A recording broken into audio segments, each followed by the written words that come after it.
Je vous propose des ateliers, des soirées publiques ouvertes à tous pour vous permettre de comprendre ce qu'une émotion peut signifier pour votre conscient et pour votre inconscient. Lors de ces soirées, nous allons parler d'hypnose, bien entendu. Mais avant, j'aimerais replacer l'hypnose à sa place. Beaucoup pensent qu'un hypnotiseur possède de la magie, qu'il peut prendre le contrôle de quelqu'un avec un pouvoir de manipulation extrême. Faisons une petite expérience, voulez-vous ? Regardez-moi dans les yeux maintenant, écoutez ma voix.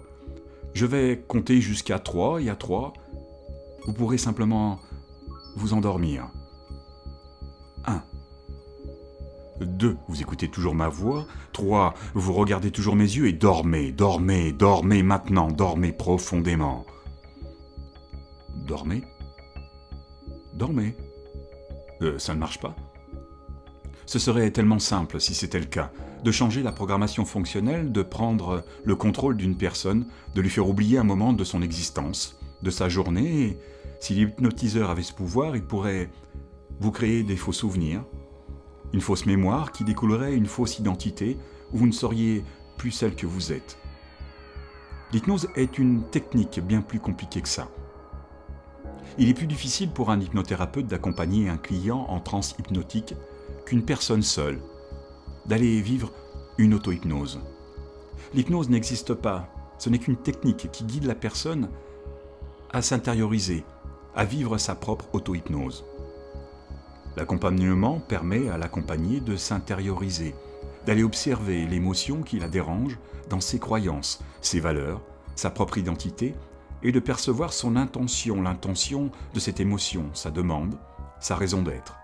Quel est son objectif ? En faisant des liens avec ses connaissances, ses apprentissages, son existence, la personne dissociée prend conscience qu'elle a la possibilité de répondre à la demande de l'émotion, comme un parent répondrait sécuritairement à l'émotion de son enfant pour lui permettre de dépasser ses peurs dans l'apprentissage. Il est vrai que, seul, il est difficile de percevoir tous ces schémas et qu'il est bon de se faire accompagner par un professionnel. C'est ce que je vous propose lors de ces soirées, ateliers publics. D'avoir la possibilité de percevoir vos émotions comme un ami, percevoir une douleur comme un ami. Une émotion qui n'a pas été écoutée et qui n'a pas de solution, se transforme en symptôme puis en douleur physique. Mon seul objectif lors de ces ateliers est de vous permettre de mettre en contact un conscient, soit un ego, avec l'inconscient, le technicien qui détient la réalité vécue. Alors, à très vite. Je vous remercie.